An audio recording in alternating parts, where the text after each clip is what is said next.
Welcome to Our Girl Relationships. We talk about the problems people face in their day to day lives. Let's start with the video. I really don't understand how anyone can be as horribly narrow minded as my mother in law, but I'm lucky my husband taught her a lesson. Some background on my mother in law and my husband's family in general. They come from a different culture than me, and literally no one in his family was happy about him marrying me. I've tried my best to be a part of their family, learn about their culture, and do my best to make them like me, but it has just never worked. He didn't even tell his family that we were dating before we got engaged because he knew his mom in particular would create a huge fuss. I had trouble understanding their whole dynamic, but with time, I just accepted it as something I have to live with. After he proposed and I said yes, we took a deep breath and decided to just rip off the band aid.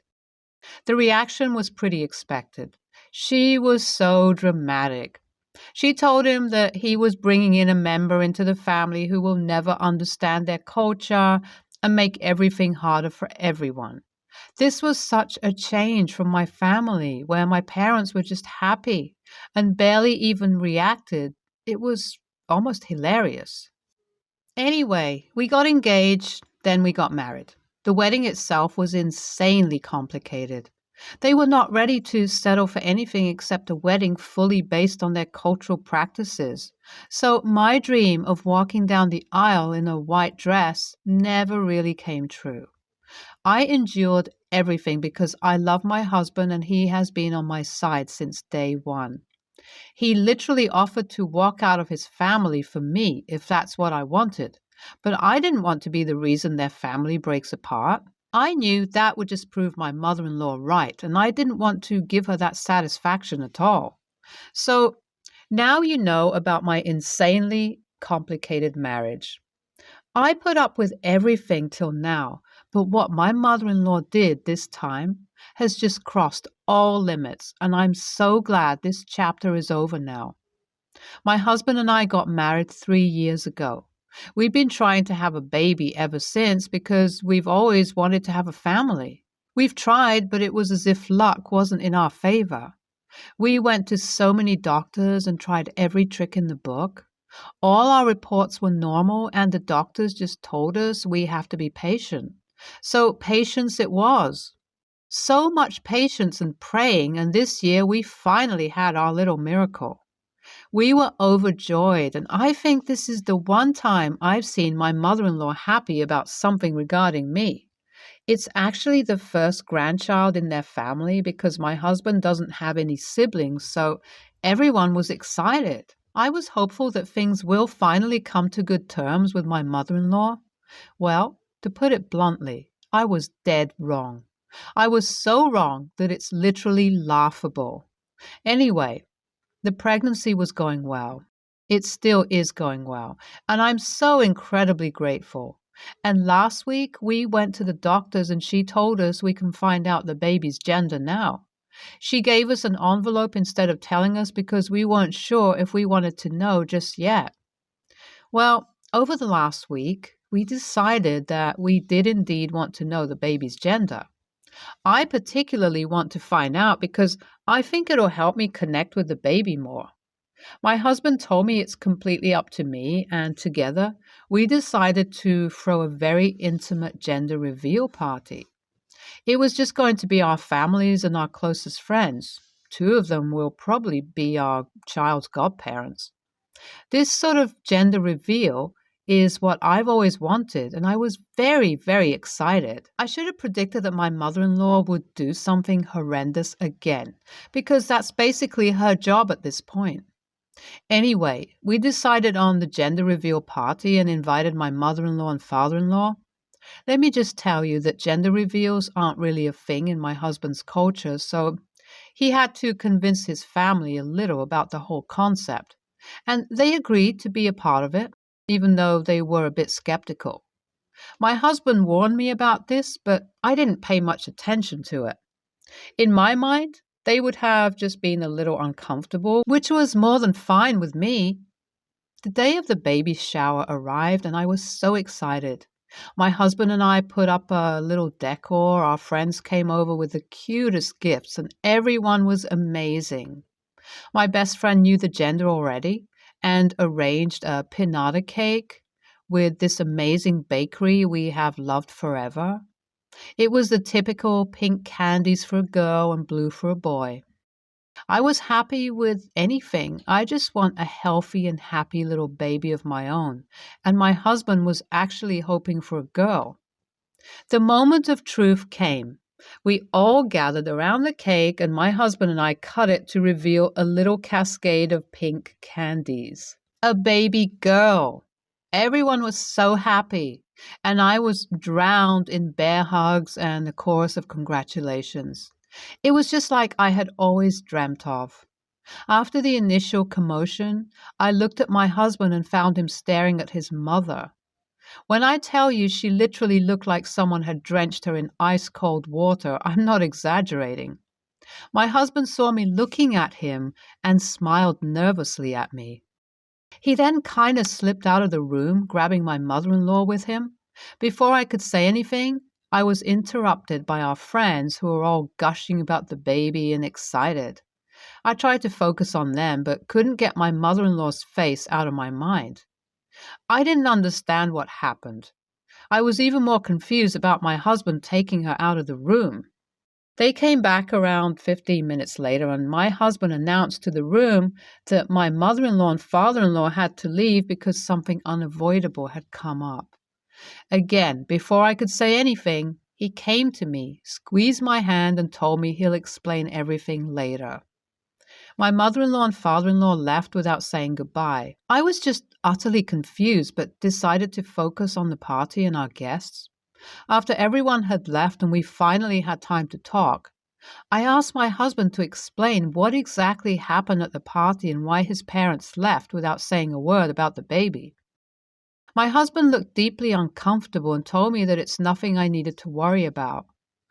I obviously pushed him, and he finally managed to say that his parents were upset that the first grandchild in the family was not a son. I was just bewildered. What century are we living in? I mean, I know his parents are all traditional and everything, but that seemed extreme even to me. My husband apologized again and again, saying that he'll make sure they'll never bother me about it and to just ignore them. I was just so horrified and uncomfortable. I couldn't even say anything. The baby shower was 3 days ago, and things have been weird. My mother-in-law isn't speaking to my husband, and he says that he doesn't care at all, but I know that he's hurt. I wish I could help him somehow, but knowing what she said and what she feels, I'm too disgusted to do anything. I thought being upset about a granddaughter was the lowest my mother-in-law could fall, but boy, was I wrong. My mother-in-law asked my husband to visit them, and he refused, but she got very emotional, and I told him it's all right to go. When he came back, he was absolutely fuming. He told me that he's had enough of her, and she's doing way too much now. I asked him what he meant, and he told me that my mother-in-law had said a lot of nonsense about how disappointing it is that I took so long to give them a grandchild, and now that I'm finally pregnant, it's still a girl. Obviously, this made him very angry, especially after we've prayed and hoped every day for the last 3 years for a baby. He told his mom that he doesn't want to hear a single word about this when she told him to calm down because she had his best interest in mind. Guess what she said next? She asked my husband to leave me. Leave me because I can't give them a grandson. At this point, I started laughing at the ridiculousness of it all. What on earth was she talking about? Has she actually lost her mind? My husband hugged me and told me to never think of this again because he has something in mind. He said we have to see my mother-in-law tomorrow, but that'll be the last time ever. I can't believe what my husband did. I mean, I knew he was strongly opposed to his mother and whatever she stands for, but this was so unexpected. So my mother-in-law and father-in-law visited today. I was sitting on the couch with my husband and she wouldn't even look at me. My husband addressed everyone and said that he has some important papers that everyone needed to hear about. He left to get the papers, and my mother-in-law literally looked at me and said he's finally going to leave me now. I knew that was the last thing that could happen, though I just ignored her. He walked in with the papers, and my mother-in-law looked delighted and asked him if those were divorce papers. My husband said no, obviously. Then he told his mom and dad that these were papers applying for an out-of-state transfer in his workplace. He said that as soon as the baby was born and after the initial adjustment period, we were going to be selling the house and moving to a different state. He said that my mother-in-law and father-in-law will never know where we are going and will have no way of contacting us ever. There was such a stunned silence in the room. My mother-in-law was in total disbelief and asked him not to say ridiculous things. My husband took one look at her and asked her to leave our house before he calls the police. Mother-in-law proceeded to throw a mega tantrum, literally screaming at us. My husband calmly told his dad to leave and take mother-in-law with him, and somehow we managed to kick her out of the house. I'm honestly stunned. This is such a huge step, and I'm so proud of my husband for taking it. To answer your questions, no, my husband didn't tell me about what he was planning to. I'm a stay-at-home mom and do not mind shifting at all. Overall, I'm happy with the situation. I'm glad your husband has kicked your toxic mother-in-law and father-in-law from your life, but the way he did it is a bit weird. I think as his spouse, you deserve to know about important changes like the one he took the liberty to make. Well, as long as you're happy. As someone with really controlling parents, I can empathize with your situation. I'm sure your husband took these steps because he knows nothing else will work. Good luck with the baby, OP. I, 26, male, fell in love with my sister's partner.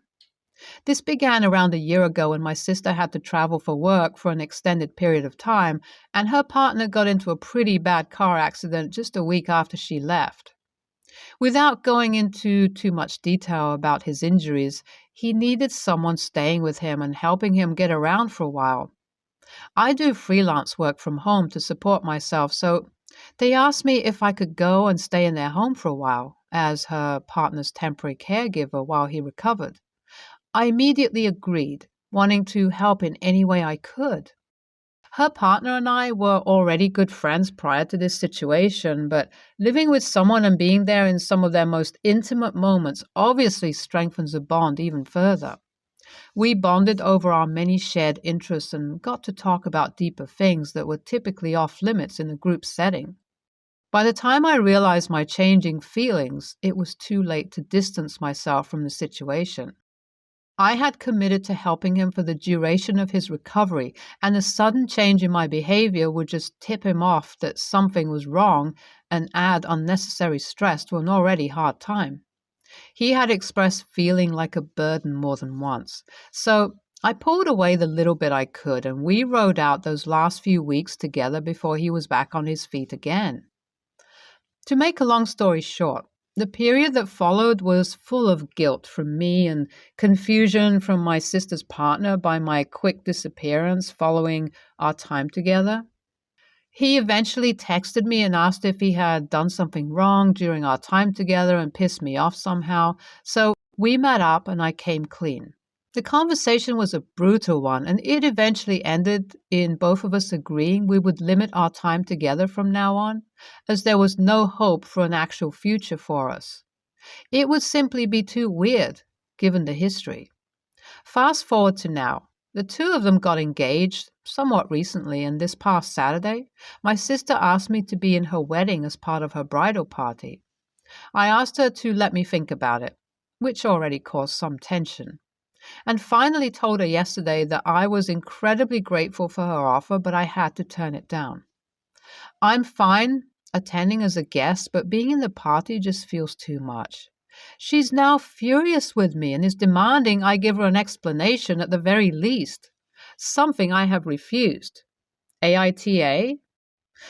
Addressing comments, questions. He did reciprocate my feelings. They didn't have a traditional proposal. My sister is the one who initiated the conversations. In response to inquiries about the status of their relationship now, he told me that he respects my sister and doesn't want to end the relationship abruptly with no real reason he can disclose. He has had relationships with men in the past, and she knows this. He and I text occasionally, but not often at all. After some thought, I don't feel comfortable taking this directly to my sister. There are two people I care about being impacted by my choices. I think my next move is meeting up with partner and seeing how he feels about telling her. YTA, for having an emotional affair with your sister's fiance for sure. Was it just emotional though? Did you sleep together? You already admitted the feelings were reciprocated. Why stop now? Your poor sister though. She deserves better than this. Grow a pair and tell her the truth. Don't let her marry someone who doesn't love her back. NAH. So here's the thing. Florence Nightingale syndrome is a thing where someone giving care falls in love with their patient. Transference is also a thing where a patient falls in love with their caregiver. They're all feelings based on the fact that aspects of caring for a person or being cared for in a medical situation are, by nature, extremely intimate. I'm not saying both of your feelings boil down to simply this, but it literally sounds like the classic presentation of both. It's a trope for a reason. You talked about it like adults, were honest, and you both decided to walk away. You can't help what you feel, but you can help what you do, and you're doing the things socially considered correct. All that said, if you have a therapist, talk to them about this. They'll be able to help you cope. I know this whole situation sounds stupid, but bear with me. I, female, 20s, am hosting Christmas this year with my husband, male, 20s.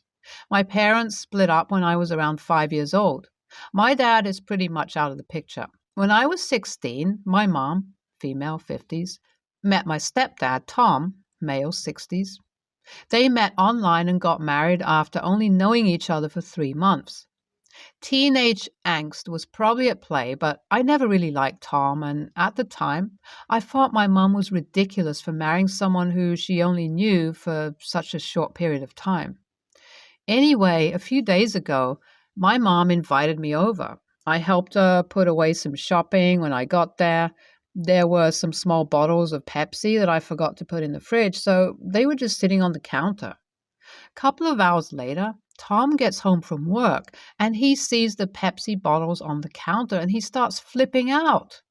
He goes on about how he can't drink room temperature Pepsi and that they should be in the fridge. I told him it was me and that I just forgot to put them in the fridge and apologized. Apparently that wasn't good enough and Tom went off about how stupid it was to not put them in the fridge and that I have no common sense. I sarcastically told him that this is a disaster and however will he recover from this. Tom called me a useless bitch. I decided to just leave, and later I texted my mom and Tom and told them that unless he genuinely apologizes for calling me a bitch and being so rude to me over Pepsi bottles, Tom's not invited to Christmas anymore. My mom sends me paragraph after paragraph making excuses for Tom and saying that I'm being unfair. She said I'm making her choose between me and Tom and that I'm unfairly putting her in a difficult position and accused me of punishing her for a situation she didn't cause. I told her I don't care and that no apology means no invite for Tom and that I don't want him attending if he can't apologize for his actions. She said I'm being petty and acting like a child with birthday party invites and said I'm being a Scrooge. She keeps sending me pictures of Scrooge and the Grinch and saying, "That's you." I really don't know if I'm actually being petty or going too far. Nope. Hold the line. I have a feeling Tom has never apologized for anything in his life. It might be good exercise for him. Your mom is blaming the wrong person. It's understandable you don't want him at your house after that. NTA. NTA, but Tom and your mom are. If my boyfriend called my daughter a useless bitch, especially over something ridiculous such as the placement of Pepsi bottles, he'd be out the door. I wouldn't be taking his side. Mom is super pathetic for sticking up for her abusive husband and being so juvenile, abusive herself. I'd block them both and enjoy Christmas in peace. NTA. You apologized for your mistake and he blew it out of proportion. He berated you and you decided to leave the situation. You set a boundary for yourself to avoid someone who treated you unfairly. All healthy things. To some extent, you are making your mother choose. That must be difficult for her, especially because I bet, based on his actions towards you, Tom is making her feel bad for your behavior. That being said, she's being childish. She doesn't need to apologize for him, but she could have recognized the wrong he did to you and validated your feelings. She could have said you were both being unfair and that apologies could be exchanged like adults. But she didn't. She chose to be the immature and petty one.